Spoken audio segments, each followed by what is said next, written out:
Sometimes people find their biggest courage when life is at its hardest, and Mark realized this could be true for him too. Mark stepped off the train into the warm August air. It was early morning, and the city was calm and quiet. He couldn't help but think, maybe this morning feels just like August 6th, 1945. That was the day American planes flew over Hiroshima and dropped the first atomic bomb in history. After that, the world was never the same. Most people believe that the bomb ended World War II, saving thousands of lives by stopping the war. But it also destroyed thousands of lives in Hiroshima and nearby areas. And the suffering didn't stop there. People kept dying from horrible A-bomb illnesses for years. Even now, more than 60 years later, some people are still suffering from what happened that day. As Mark thought about his son and the tragic story of Hiroshima, he felt even sadder and lonelier.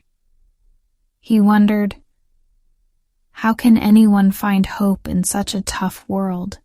The next morning, Mark walked through Hiroshima's Peace Park on his way to the hospital. He was there to interview Dr. Kenji Sato, the hospital director, for a magazine article. When he pushed open the hospital doors, the strong smell of medicine hit him, and he instantly thought of his own sick son. He wanted to leave right away. But as he listened to Dr. Sato's story, he started feeling deeply connected to the struggles of Hiroshima and the bravery of its people. Dr. Sato began telling him what happened on August 6, 1945. That morning, young Dr. Sato was waiting for a bus to take him downtown. Suddenly, there was a flash of bright light and a huge wave of heat. In just seconds, the atomic bomb destroyed everything. Buildings, trees, cars, and people. Luckily, Dr. Sato was standing next to a strong wall, so he wasn't burned or killed. But right after the explosion, his ears were filled with the screams of injured people all around him. Even though the situation was too overwhelming for one person to handle, Dr. Sato didn't back down. He opened his black doctor's bag and immediately started helping the person closest to him. He knew the problem was way too big for one person, but that didn't stop him. He kept working tirelessly for 2 weeks, doing everything he could to ease people's pain. On one of the darkest days in Japan's history, Dr. Sato showed amazing courage. As Mark listened to Dr. Sato's story, he felt something change inside him. He thought, if Dr. Sato could find courage during such a terrible moment, maybe I can too. He realized he had enough strength to fight for his son's life. When Mark returned to Tokyo, he went straight to his son's hospital and had a serious talk with the doctors. Later, he said, "This was the most important change in my life.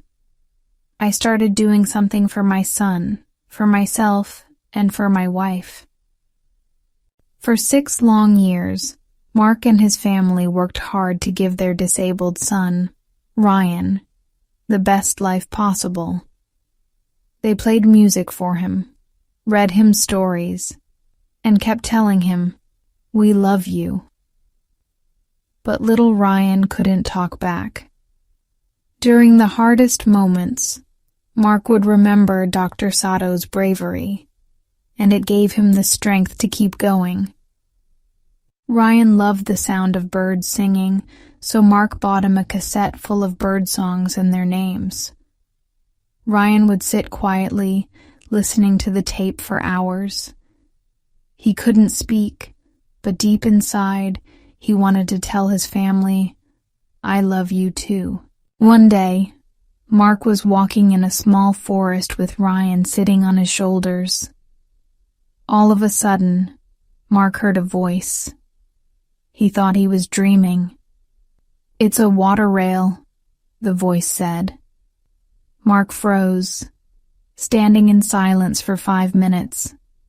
Then, he heard it again, a bird's high-pitched song, followed by his son's clear voice saying, "It's a water rail." Ryan could speak. After all their hard work, the family could finally see the results. Mark had learned about courage from Dr. Sato, and now Ryan was showing courage too. Ryan loved music, so even though it was hard for him, he learned to read music and play the piano.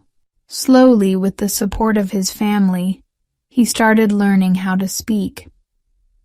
By the time he was 18, Ryan was writing his own music and people loved it. Today, you can find Ryan's music in stores all over the world. Music became his way of speaking, and the love of his family helped him just as much as any medicine ever could.